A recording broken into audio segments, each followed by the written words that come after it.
ጌታችን መድኃኒታችን ኢየሱስ ክርስቶስ ገና አውደ ምህረት ላይ ወጥቶ በስመ አብ ሲል ሁሉም ሐሳቡ የተበተነ ሊሄድ ያኮበኮበ በሙሉ ተሰብስቦ ቁጭ ብሎ እንዲሰማ የሚያደርገው ጸጋ የተሰጠው ድንቅ ሰባኪ መምህር የተሰጠውንም ጸጋ በአግባቡ ተጠቅሞ መክሊቱን 30ም 60ም 100ም በብዙ መቶ ሺዎች በሚሊዮኖች የሚቆጠሩ ሰዎችን ያጽናና ያስተማረ በእምነታቸው ያጀገነ ያጠነከረ መሪ አስተማሪ በህይወቱ የሚሰብክ በገንዘብ ብትሉት በስነ ምግባር ብትሉት በየትኛውም ነገር ብትመጡበት እንከን የማታገኙበት ነቀፌታ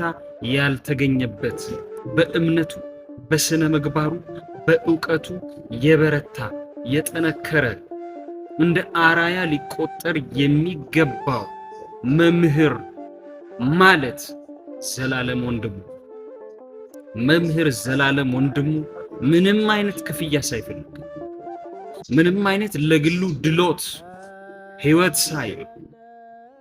ህይወት ሳይመሰርት ቤተ ክርስቲያን ብቻ ሙሽራው አድርጓት ከገጠር እስከ ከተማ ሌትና ቀን ሲያስተምር ሲሰብክ ወንጌልን ለልጆቿ በስነ ምግባር በእውቀት እንዲኖሩላት ሲያደርግ የኖረ ድንቅ መምህር ነው መምህር ዘላለም ወንድሙ።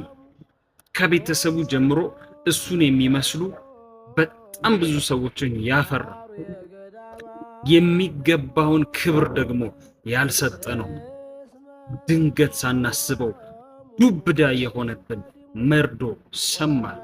ኦርቶዶክሳውያን በጾም ወቅት በሱባኤ ወቅት በጣም የሚያስፈልገን ሰው ሁል ጊዜ አውደ ምሕረት ላይ ልናጣው የማይገባ ሰው ገና ከዚህ በላይ በጣም ብዙ ጊዜ መስራት የሚችል እድሜና አቋም ላይ ያለ ሰው በእውነት አጣ ነው። ይህ እግዚአብሔር የፈቀደው ነገር ነው። ምን ማድረግ እንችላለን? ምንም ማለት አንችልም። እግዚአብሔር ያደረገውን የወደደውን አደረገ። ነፍስ ይማር አንልም፣ ቃለ ሕይወት ያሰማልን ነው የምንለው።